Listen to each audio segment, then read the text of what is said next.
love you, Joke.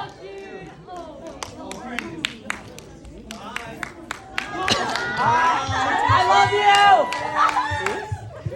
Oh my gosh. So you want the SAP? Yes, sir. How are you? Oh my God. What's up, Joe? This is so cool. It is. Thank you so much for coming. Yo, this is like, I'm so tired. I'm sorry. It's like 6 cities in 6 days. And this is a passion project of mine that's been going on for 33 years.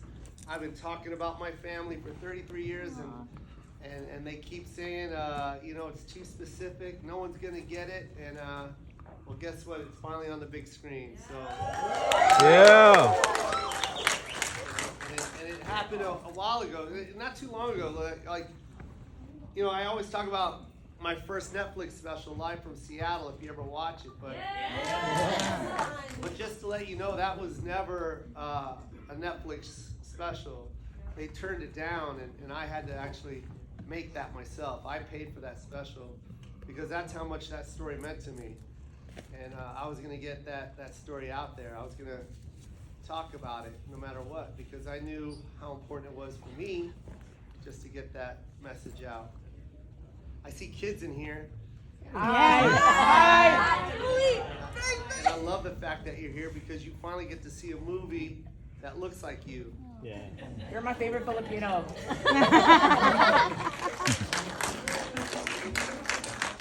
And I don't know if you guys know just how important that means, because it's hard to tell generations like this generation just how important that means, that there's a movie with an all-Filipino cast, because they don't really understand it. My mom came to this country in 1969. It's been 53 years that she's lived here in this country, and this is the first time she's actually going to see her on the big screen. So that's what representation means. That's why it's so important, because there's a lot of people that lived here before us that feel unseen and feel invisible. And that's why when you hear someone say we need more representation, and you see people roll their eyes, it's kind of like, I don't think they really understand what that means. Oh, well, we need more representation for these immigrants that come to this country. They feel like they're not being heard. Oh, God, get over it. Like, what? That doesn't make sense. I do a joke about Filipino nurses. Every family, every Filipino family has a bunch of nurses in it. Mm-hmm. My family, I got an aunt that owns 9 nursing homes in Bakersfield, California. She's been in this country since the 70s. I got nurses in my family that have been working in hospitals for over 40 years. And I know damn well there's a bunch of nurses in here right now. I love you guys. Put in that hard work. You work at a hospital, 12-hour shifts, all day, taking care of people, saving lives. I don't know how many years you've been doing it, but probably 25. For a long time. How many? 25. You've been doing it 25? Yes. 45. 45 years. Wow. This you Filipino? Yes. 0. So let me just explain something to you real quick. Right? Now you will understand what I mean by representation. 45 years she's been in the hospital, protecting people, saving people, taking care of people, working 12-hour shifts. I'm pretty sure she did 45 years. And every day she goes home, turns on the TV, and watches a TV show about a hospital. Not one nurse is played by a Filipino. That's not funny. That means she's invisible. And she's not the only one. I'm talking about across this country. If you go to any hospital, I guarantee you'll bump into at least 1,000 Filipino nurses. But for some reason, when you turn on the TV, they don't exist. So how do you think she feels?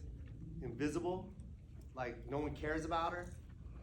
So when we make a movie about a hospital, let's just forget what she does, right? She doesn't exist. Or when we watch a movie and you see a hospital scene, you see everyone running around, but you don't even see one Filipino that's played. Not one Filipino actor, not one Filipino actress. So that's what I mean about representation. So that's why when people ask me sorry, I get a little emotional. Anyway, sorry.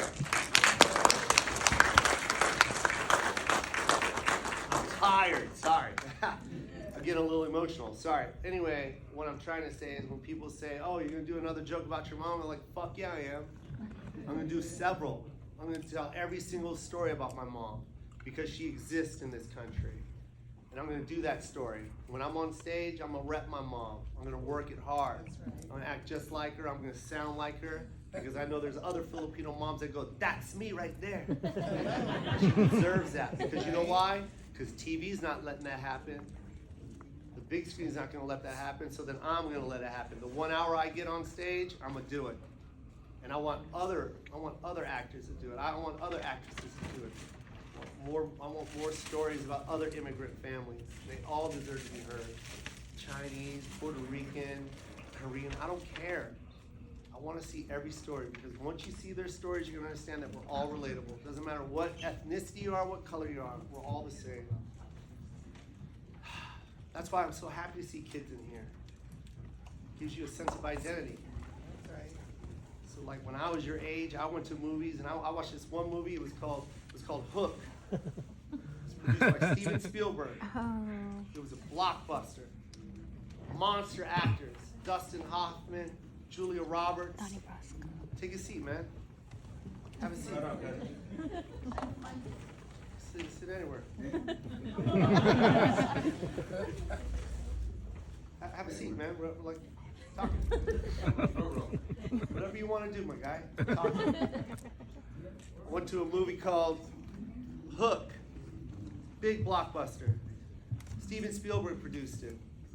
It had Dustin Hoffman, it had Robin Williams in it, it had Julia Roberts. And I couldn't wait to watch it. I got my popcorn, I'm just watching this movie, and then all of a sudden, boom, this dark brown kid walked onto the scene. Dark brown, black hair, stole the scene. He was going at it with him and Robin Williams were just going back and forth. And I was looking at it and I was just like, yo, that dude looks like my cousin. That dude's definitely Filipino. I couldn't wait for the end credits to roll up. When the end credits rolled up, it said Dante Bosco. I was like, yup, Filipino. I was so excited because I felt seen. I was living through that dude. I was like, yo, he made it in Hollywood. That means I can make it. That's how important Dante was to me. And that was just one guy playing one role. I just want to say the reason why I told that story is because now this movie right here was made by the same producer. Steven Spielberg made my movie.